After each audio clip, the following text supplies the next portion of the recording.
बिस्मिल्लाहिर्रहमानिर्रहीम। Islamic library में आप सबको खुशामदीद कहती हूँ। वीडियो देखने के लिए मेरे चैनल को सब्सक्राइब कर लें और बेल आइकॉन को क्लिक कर दें ताकि मेरी आने वाली वीडियोस का नोटिफिकेशन आपको वक्त पर मिलता रहे। तकब्बुर एक ऐसी सिफ़त है जो सिर्फ़ खालिक कायनात की शान के लायक है। मखलूक में से कोई भी इस सिफ़त का अहल नहीं। जिसने भी अल्लाह ताला की दी हुई किसी नेमत की वजह से तकब्बुर और गरूर को अपनाया, अल्लाह ताला ने उसे निशाने इबरत बना कर रख दिया। कारून के साथ भी ऐसे ही हुआ, जिसने दौलत की बिना पर तकब्बुर में मुब्तला होकर इबरतनाक सज़ा पाई।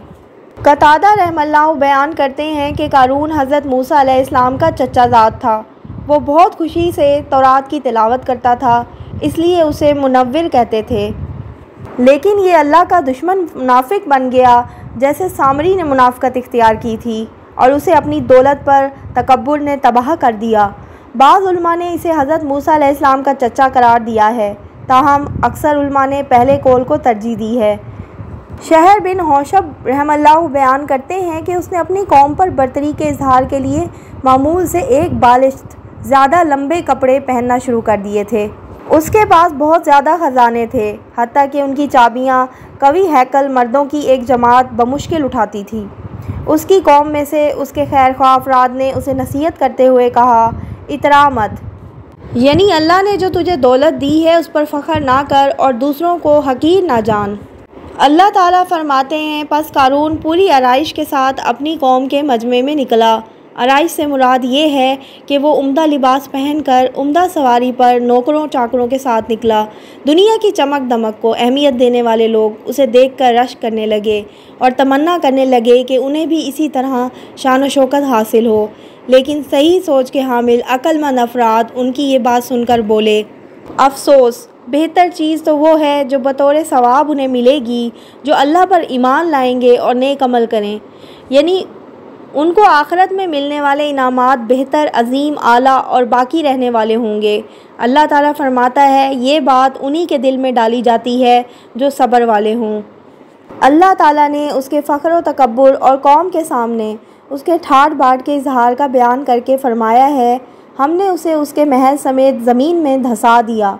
जैसे नबी करीम सल्लल्लाहु अलैहि वसल्लम का इरशाद है, एक आदमी अपनी तहबंद खींचता हुआ चल रहा था कि अचानक उसे धंसा दिया गया।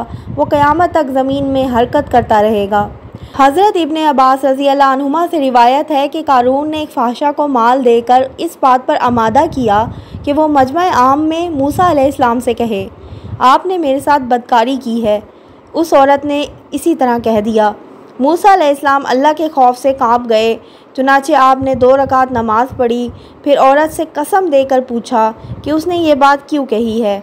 उसने तौबा इस्तग़फ़ार करते हुए कहा, मुझे कारून ने इस हरकत पर आमादा किया था। उस वक्त मूसा अलैहिस्सलाम ने सजदे में गिरकर कारून के ख़िलाफ़ बद्दुआ की। अल्लाह ताला ने आपको वही के ज़रिए फ़रमाया कि मैंने ज़मीन को हुक्म दे दिया है कि आपके हुक्म की तामील करे। मूसा अलैहिस्सलाम ने ज़मीन को हुक्म दिया कि इसे और इसके महलात को निगल जाए। चुनाचे ऐसे ही हुआ। बाज़ उलमा ने बयान किया है कि कारून पूरी सज-धज के साथ कौम के सामने आया। जब वो मूसा अलैहिस्सलाम के पास से गुज़रा तो आप कौम को अल्लाह के अयाम और सच्चे तारीख़ी वाक़यात सुनाकर नसीहत फरमा रहे थे। लोगों ने उसे देखा तो बहुत से अफराद इधर उधर ही देखते रह गए।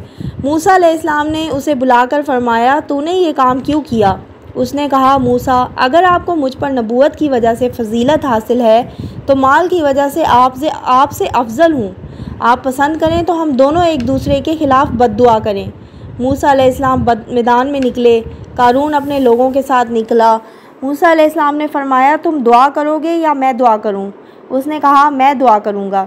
कारून ने मूसा अलैहिस्सलाम के ख़िलाफ़ दुआ की, लेकिन उसकी दुआ कबूल ना हुई। मूसा अलैहिस्सलाम ने फरमाया, अब मैं दुआ करूं? उसने कहा, कीजिए।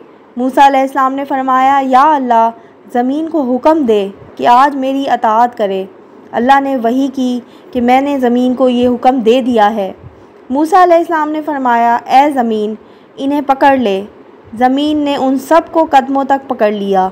आपने फरमाया, इन्हें पकड़ ले। ज़मीन ने उन्हें घुटनों तक पकड़ लिया। उसके बाद वो कंधों तक धंस गए। फिर फरमाया, इनके ख़जानों और मालो दौलत को भी ले आ। देखते ही देखते सब कुछ हाजिर हो गया। मूसा अलैहिस्सलाम ने हाथ से इशारा करके फरमाया, ज़मीन के अंदर चले जाओ। चुनाचे वो सब नज़रों से ओझल हो गए और ऊपर से ज़मीन हमवार हो गई। जब वो ज़मीन में गर्क हो गया, उसके महलात और मालो दौलत सब ख़त्म हो गए, तब उस जैसी दौलत की तमन्ना करने वाले शर्मिंदा हुए और उन्होंने अल्लाह का शुक्र किया जो अपने बंदों के लिए अच्छे फ़ैसले करता है। इसके बाद अल्लाह ताला ने फरमाया है कि आखिरत की ज़िंदगी दायमी ज़िंदगी है। जिसे इस जहां में खुशी नसीब हुई वही काबिल रश्क है, और जो वहां महरूम रहा वही काबिल सद अफसोस है। लेकिन ये नेमतें उन लोगों के लिए हैं जो ज़मीन में ऊंचाई, बड़ाई और फ़ख्र नहीं करते, न फसाद की चाहत रखते हैं। परहेज़गारों के लिए नहायत उम्दा अंजाम है। ये वाक़या ग़ालिबन उस दौर में पेश आया जब बनी इसराइल अभी मिस्र से नहीं निकले थे, क्योंकि अल्लाह ताला ने फरमाया, हमने उसके घर समेत ज़मीन में धंसा दिया, और घर से बज़ाहिर इमारत ही मुराद है। अलबत्ता ये भी मुमकिन है कि ये वाक़या मैदान तई में पेश आया हो। इस सूरत में घर से मुराद वो जगह होगी जहाँ उसके खैमे लगे हुए थे। हज़रत अब्दुल्ला बिन उमर रज़ी अल्लाह अन्हुमा से रिवायत है कि एक दिन नबी सल्लल्लाहु अलैहि वसल्लम ने नमाज का ज़िक्र करते हुए फ़रमाया, जो शख्स इसकी मुहाफ़ज़त करेगा ये क़यामत के दिन उसके लिए नूर, दलील और बाइसे निजात बन जाएगी, और जिसने इसकी मुहाफ़ज़त ना की ये क़यामत के दिन उसके लिए ना नूर बनेगी, ना दलील, ना निजात का बाइस। वो शख्स क़यामत के दिन कारून, फ़िरौन, हामान और अबी बिन खल्फ़ के साथ होगा। ये थी मेरी आज की वीडियो। अगर आपको मेरी वीडियो अच्छी लगती है तो मेरे चैनल को सब्सक्राइब करके मेरी हौसला अफजाई करें, मेरी वीडियोस को शेयर करें और लाइक करें। अल्लाह हाफ़िज़।